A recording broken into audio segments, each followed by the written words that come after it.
So, are you tired of having an interaction go really well with a girl? Like you approach and you're talking to some new girl and you get her phone number and everything goes really well. Or perhaps you meet some girl or reconnect with somebody. And you have a really good text exchange, or things are going in the right direction.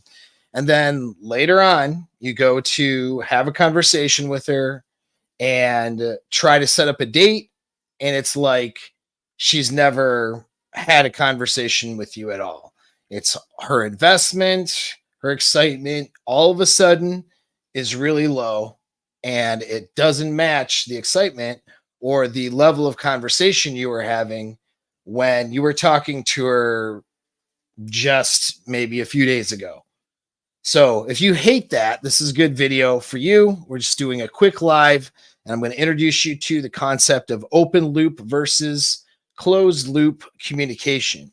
So a lot of times you guys, when you're doing your seduction, pickup, whatever it may be, you guys have this need to do closed loop communication, which means you start communication, and this is where you might think of, let's think in terms of talking to a new girl or pickup.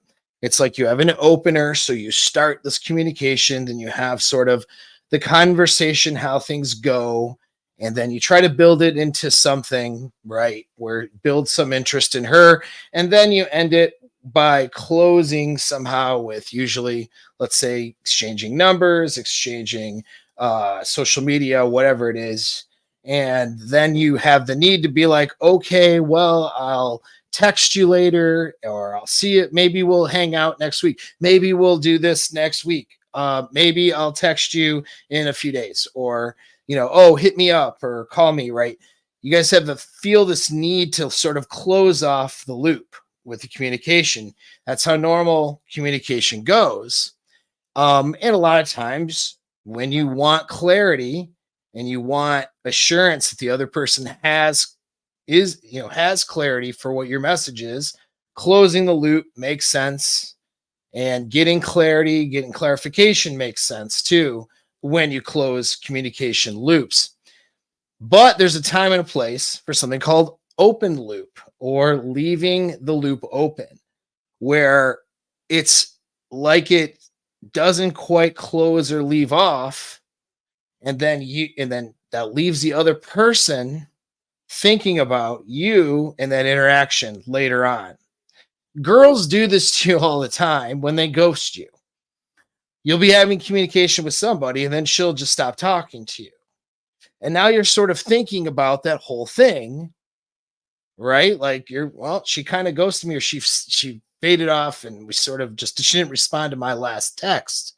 And so then you're thinking about, why didn't she respond to my last text? What do I need to do to get her to respond to my next one? What's going on here, right? And so this is kind of related to yesterday's video. You guys can take a look at that. But when I dropped in about 20 minutes, I dropped about a number of references to techniques that you guys probably don't know, because they're things I teach in my seduction group, my year-long program.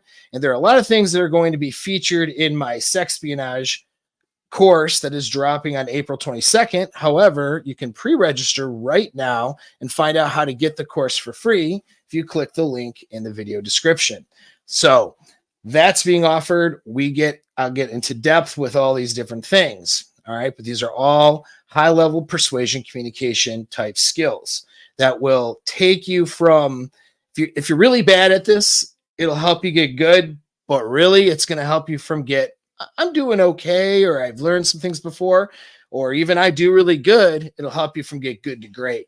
And so that's what the purpose of that course is, and also why guys might work with me for a full year, getting both their minds right, their goals right, success, as well as persuasion, seduction, relationships, dating, all that stuff. But anyways, back to open loop communication. So girls do this to you, whether you realize it or not, and it keeps you thinking about that girl. It's like, almost, even if you got game, it's almost like you can't help it. It's like, why did she not respond to my message? Or why did she, whatever.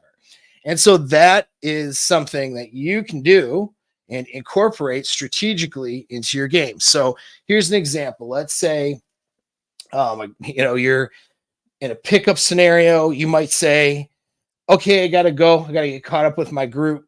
And you pull it, you're pulling your phone out. You're like, hey, phone number, or let's get, just get each other's Instagram or whatever. And so simple close, just to pull out the phone. Hey, just phone number, or we can do each other's social media, whatever. And she's like, oh yeah, cool. Maybe she puts her phone number in your phone, whatever it is.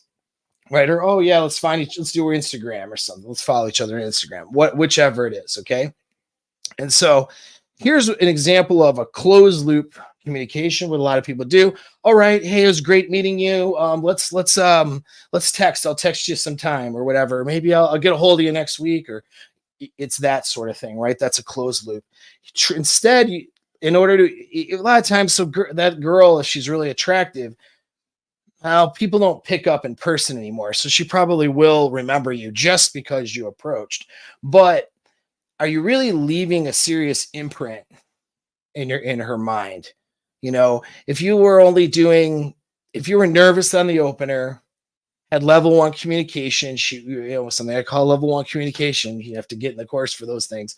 Level 1 communication, not too deep, not getting too serious, but it goes okay, but whatever. And then you bounce, she by the end of the night, you could be nothing. You could be erased from her memory, but instead, let's try open loop. So let's say you're like, hey, I got to go get cut off with my group. You take out the phone. You're like, hey, drop your Instagram.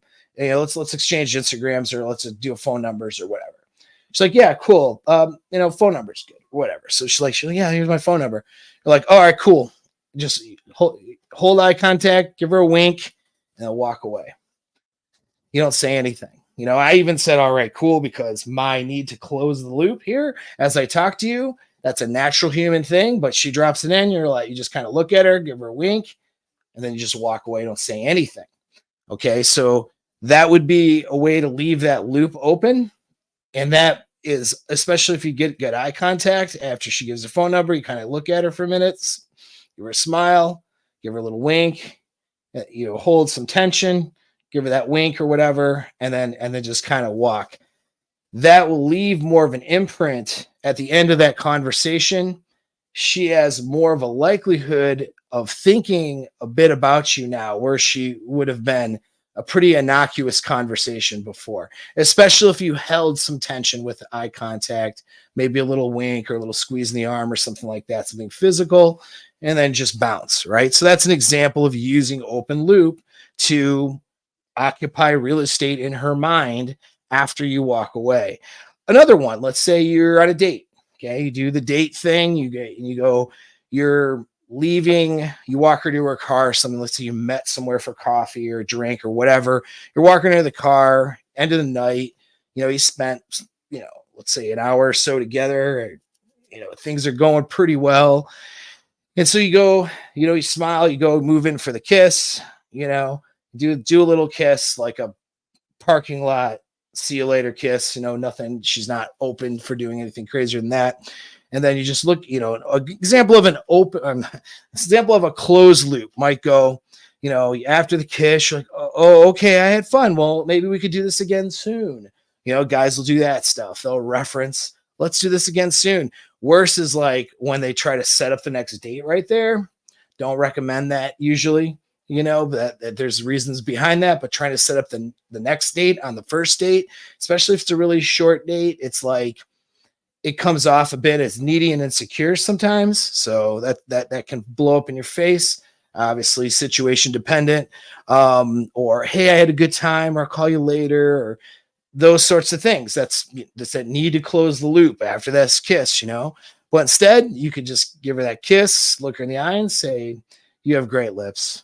And then just break contact, walk to, because you're leaving her at her car. In this scenario, you walked her to her car. So you just turn and walk to your car. You may, you're after a decent kiss, even if it wasn't like something super PDA, let's say it was even, right? You just say, hey, you have great lips. And then you walk away. You don't say, it's like you've left this communication loop open. You didn't really close it, right? So that kind of occupies now her mind. She's going to think about that a lot more. And so, and people, I'm going to get a sidebar here from my notes I got. I'm reading notes on my phone over here, to do a quick video. But like, what was my sidebar? I was going to do a sidebar, but it's like part of it, people justify in their minds why their brains are doing things, especially women, and when it comes to seduction. They want a magical story, right? They want a fairy tale, and things happened in their mind. Their brain responds, their bodies respond, situations fall together just right, and they happen just the right way, and all those things. And she wants to, part of her brain doesn't want to know that these things were thought up of beforehand, or techniques or strategies, or perhaps like how things just fell into place. She knows you did planning. It's not like divisive, or what do you call it? It's not like you're trying to conceal anything, but she knows, for example, you're planning an evening out, but she doesn't necessarily need to know how you're doing all those plans and all the details and all that stuff. She doesn't really want to have that. Part of the seduction for her, and her feeling seduced and feeling really good, is having things seem like they magically fall into place. And so a lot of times when they have these thoughts and things in their head, they justify why later, and it tends to be magical thinking when somebody is having those love feelings, right? The oxytocin and the neurochemicals step in, the fantasy part of the brain starts working overdrive, and they start having this magical thinking, which is, by the way, great. This is not a bad thing. You both should have magical thinking when you're getting into the fantasy and enjoying each other. And then, of course, you should have practical thinking when you're making conscious decisions that require objective thought, right? So there's a time and a place for a little bit of imagination, and a time of a place for not. And so when she has this, you leave an open loop, and she's thinking about that loop. Like, she's not really thinking about the loop, but thinking about, she just doesn't, because the loop didn't close, she just finds herself sort of thinking about you. She doesn't really know why that is. Even if she heard this talk right now, unless it was within hours of, of this talk, and she really paid attention and was really interested in it, chances are even if she knows about open and closed loop, she's not thinking about it. She just all she knows is she's thinking about you. All she knows is she's thinking about the kiss and how you just kind of walked away, you held some tension, and and then she's got her questions, her insecurities, the things she likes about you, the things she's unsure about, like all this stuff occupies thought. And then she's got to justify the reason why all these thoughts are there, not realizing that it was a technique that placed them there. And those justifications are going to work in your favor. She's going to assume, well, I must really like him. Well, versus when you do the normal thing and you close the loop, and you walk away after closing the loop, and then she's just like, well, okay, cool, I'll see you later. And then it's like the loop closed. So now it's out of her brain, out of sight, out of mind. Text the next guy, talk to your girlfriends, and so unless you made a really solid impact on the date, and she sees you as like with high desire right away, which you gotta understand this thing about desire too. It's like, it's where you end up, not how you start.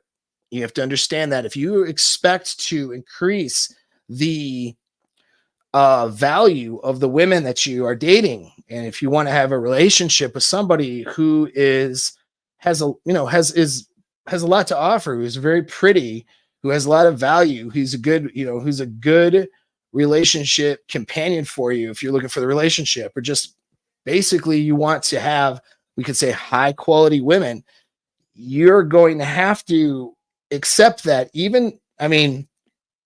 They got lots of options. So even if you were a super Chad, top 3% in terms of looks or something like that, in terms of money, sometimes the girl you're really interested in isn't sure about you. That's just the way it is. Girls don't respond the same way that guys do. Girls take a little bit longer because they are needing to know that they're giving their, and from the evolutionary perspective, giving away their, you know, genetic, their eggs essentially, right? And potentially having babies with the right person. So they're a little bit more protective in that sense.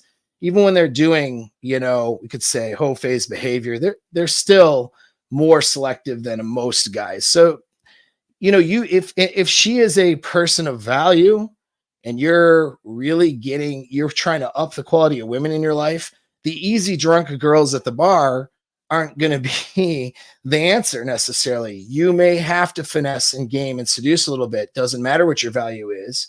And that's just why you're here. It's why you're going to get better at this. It's why you might take my course, right? So that's anyways a sidebar, but you know, these techniques work and they matter. I'll give you one last example before I throw a commercial out there and then send you on your way for the evening, but or wherever time you watch this video. But another example could be with texting. So you're texting girl back and forth. Let's say you set the meeting up, you know, you're going to meet her next week. You got definite plans, date, time, all that stuff. Okay, cool. And then so there's a little bit of answer at the end. She's like, haha, you're too funny. And then she has like a little heart emoji or something, because maybe you said something funny or whatever, right? Now, the closed loop would be like, you know, she says that, and like you might say something, you know, like, LOL, I'm funnier in person. See you Friday. You know, that could be an example. And there'd be nothing wrong with that text. It's not like bad game to say that. You know what I mean? That in some ways, maybe you may feel the need to close that loop to make it more definite because you made plans. That would make sense in that circumstance. So depending on the girl, depending on circumstance, maybe you close the loop like normal. But another way to do it, if you want to keep her thinking about you, especially if it's the first date or first encounter and you're maybe unsure whether or not she's going to keep those plans. I mean, I know that she should be a hell yes, but you never know, right? So maybe you leave it open. And when she says, haha, you know, you're too funny or whatever, puts her little cute emoji, you just exit, you ghost the conversation. You don't say anything else at all. All right. And so that's an example of keeping it in open loop. You know, you don't respond at all to that. You let that text that she sent about you being too funny be the last text, unless she reopens and is trying to talk to you some more. Like, you let that be the last text. And so, and that leads to another small tip here is a lot of times you'll let her be the last text. Don't be the last text. You let her be the last text. Okay. That keeps the loop open on her end and keeps her thinking about it. The brain automatically will continue to think about that person in that conversation where it's not a definite closed loop. And so when you do that intentionally, you'll occupy that time, that real estate in your brain. So watch this quick video and make sure you do all the things, right? Click the link in the video description and get more stuff, and talk to you soon, right? Once there was a caveman named Grok who had eyes for the lovely Neela. Neela was the most beautiful cave woman in the tribe, with her sparkling eyes, infectious laughter, and fat booty. But Grok wasn't the only one smitten by her. All the Chads and Tyrones of the land wanted her too. He tried different ways to attract her, showing off his prowess with a spear, doing favors, bringing gifts, and even serenading her under the moonlit sky. But Neela never seemed to return his affections. She was always kind to Grok, but Grok was only 5'10", and Neela only had eyes for the 6-foot-tall Chads, or so he thought. Determined more than ever, Grok decided to do a pickup artist boot camp in a faraway land. He built up his confidence and learned how to talk to hundreds of cave Stacys, even winning the affection of a few. But when Grok came home to use his newfound skills on Neela, he could sense that same disinterest in her eyes. He could get average Stacys to want to bear his children, but could not win over Neela, or any cave woman as beautiful as she. The pickup artistes told Grok it's a numbers game, and that he had to sleep with thousands of drunk Stacys to get a beauty like Neela. Confused, Grok went to the secret societies of different color pills for advice. But all they could offer were different chants of, just next her bro, and she only bangs Chads, over and over again. If only I could learn real seduction skills to make Neela fall in love with me, Grok thought. Neela went on to live happily ever after, having babies with a man named Og. Og had secretly learned sexpionage skills. Og was 5'5". The problem with pickup courses today is that they rely on the numbers game. You talk to hundreds of girls, and finally, a chick wants to sleep with you. And usually, these aren't the women of your dreams. Sexpionage is my new course that will train you how to actually seduce the women that you want, not just get dates with women who you aren't that excited about.